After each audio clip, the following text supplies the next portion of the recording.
Hello. And welcome to the UofL Writing Center's YouTube channel. Today we'll be discussing the updated MLA 9th edition. Specifically, we'll be going over the Works Cited page today. Yes, and there is quite a bit of detail that goes into a Works Cited page in MLA, ranging from the specifics of how to format and alphabetize names, to the different styles of citation for media like books, journals, film, podcasts, tweets, YouTube videos, and music. Anything along these lines. Okay, so the core template, as it's called, is our main structure for each entry. From the author to the location, we're going to walk you through each part. Some foundational stuff first. The works cited should be labeled with the phrase works cited at the top. It shouldn't be bolded or underlined or quoted. Just center your line at the top of a new page and label it as works cited to start. The very first part of a source will almost always be the author's last name. If the author isn't a person, first look to see if the author may be an organization or a website or a company. If the author is an organization, just list that organization's name. Now, if the organization or anything really begins with A, N, or D, just leave those out. Also, always use a stage name or a pseudonyms if it's the more popular name, even if only the words. Lastly, if your work has two authors, don't invert the next author's name. And if you have three or more authors, just add an et al. After the first listed author's name. Alright, so here are some author do's and don'ts. Please feel free to pause if you need to take a look at our examples before we go on. Okie dokie, so the title of the work is the next step in your sources. There are two main rules for source titles. When you have a complete work that stands on its own, such as movies, novels, full albums, paintings, those will be in italics. On the other hand, if you have a work that is contained by something else or is smaller than the whole, and that can be things like an episode from a TV show, songs on the album, or articles in a scholarly journal, those will be in quotations. And here are a couple examples. Just remember that simple rule: whole things in italics, parts of things in quotations. After the title, we'll be working with the container. To explain it, the container is the actual collection or bigger work where someone can find the thing you are citing. If your title is in italics, by the way, chances are it won't have a container. In the last slide, though, we saw how smaller things are put into quotations. Well, this is your chance to also write down the bigger thing that they are in. It will be in italics. Now, usually this can be seen with scholarly articles. Those articles are almost always a part of a bigger journal, so you will italicize that journal right after. Also, note how there are two containers here: Studies in Philology and JSTOR. JSTOR will be what we call a second container, since the journal contains the article and JSTOR contains the journal. Okay, so now we're on to contributors. It's important to note that most sources you encounter might not have a contributor of any kind. The main thing to look for when looking for a contributor is any phrase that I have listed here on this slide, and that's importantly not a full list. But the main ones you'll probably encounter will be an editor or a translator and then a name. And you'll see these in sources like anthologies and books originally written in a foreign language. All you really add after the container is a phrase like edited by or translated by, and then their name as it's written.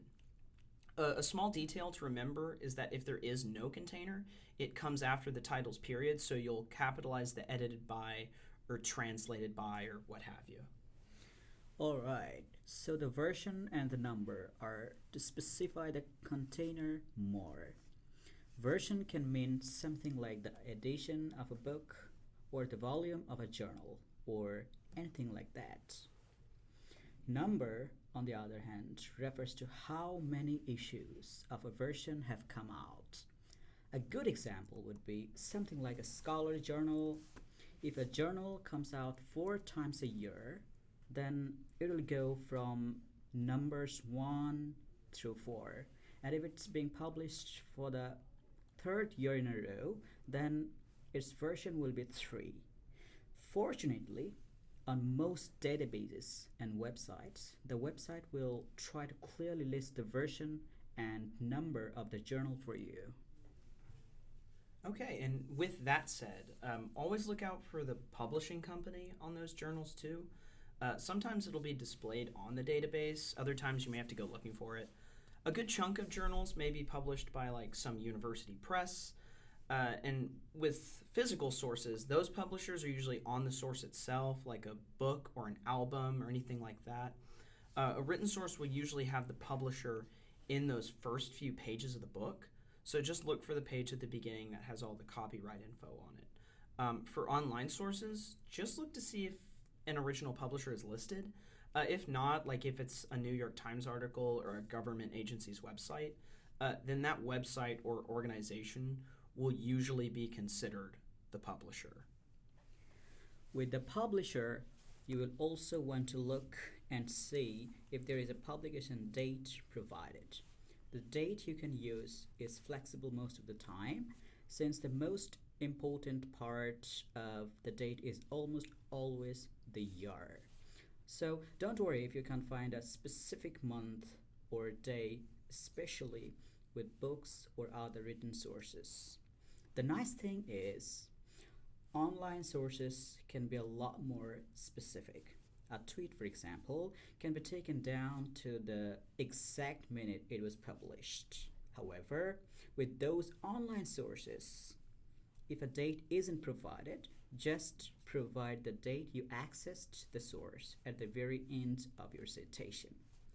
If a date is given, it's still encouraged to include the date you accessed it, but it's not required at that point. Alrighty, and speaking of online sources so much, after the publication date and before that date accessed, you'll also want to include a location for the source. And location is just a fancy way of saying page number and or like a web link. For articles and other written sources that are part of something bigger, you'll want to include the page numbers that the specific part you're citing is on. And then for online sources, after the second container, which in this case is JSTOR again, you'll want to also provide the link to that source as the second location. And the link is especially essential for websites and other things that are completely online, like tweets or podcasts, anything like that. Okay, now that we've gone through the main pieces for each source, we have some example works cited pages for you, with a few final notes on formatting too. So, just make sure that you are still alphabetizing entries by last name when there are authors for the sources. Pay attention to the punctuation after each piece. Only the author, title, locations, and date accessed have a period after them. Everything else will have a comma. And also, don't forget that this page will have a page number and be double spaced like the rest of an MLA paper. Now, if you need help citing some unusual sources like movies and tweets, we have some examples for you too. Yes, and feel free to pause on any of these two slides to take a look at how each one here is formatted. We have an example of a movie, a podcast, a song, and a few others here on this one.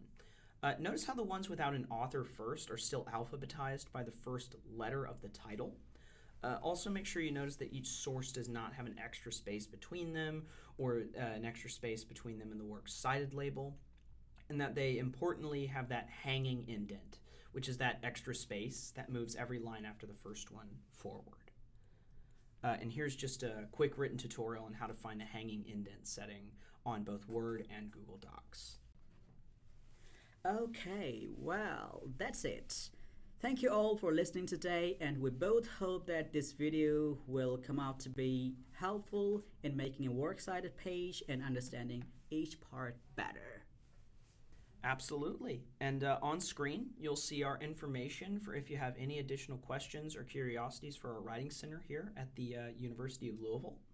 So as always, feel free to contact us, and you want to close it out? Yes, happy writing!